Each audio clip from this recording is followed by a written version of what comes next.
In an era where quantum physics and neuroscience are redefining the nature of reality, human perception remains limited by its biological boundaries. Today, the average person cannot see infrared rays with their natural eyes unless equipped with appropriate instruments. There are sounds we cannot hear, while insects, cats, and dogs perceive them clearly.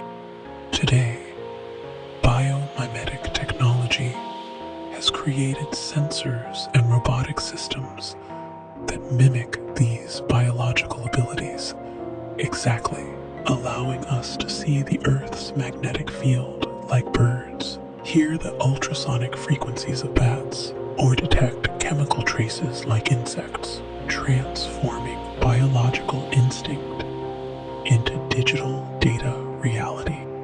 These facts remind us of something fundamental. There are phenomena beyond the range of our senses, and therefore remain invisible.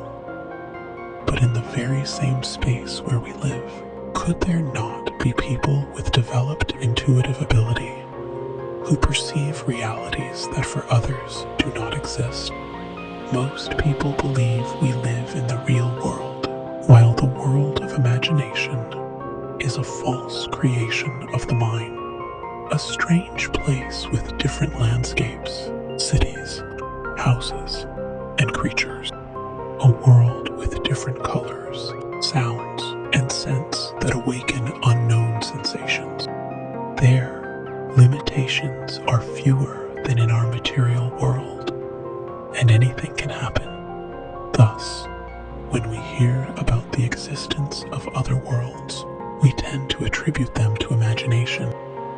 But let us imagine for a moment the opposite, that the world of imagination is the true one, and the world we live in is a fantasy, a reflection, a shadow of these invisible worlds.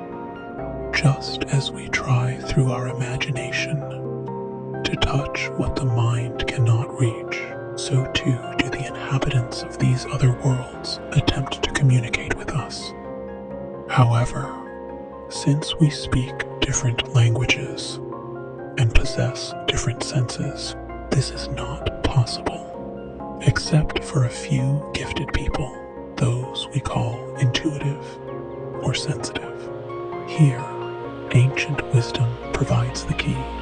The Pythagoreans believed that all is number, implying that the essence of the universe is not matter, but a mathematical and harmonic structure that permeates all dimensions. Neoplatonism, with Plotinus, described the universe as a hierarchical flow from the one to matter, where each level is a reflection of the higher one. According to this view, other worlds are not foreign places, but higher frequencies of existence itself, towards which the soul can ascend through knowledge and virtue.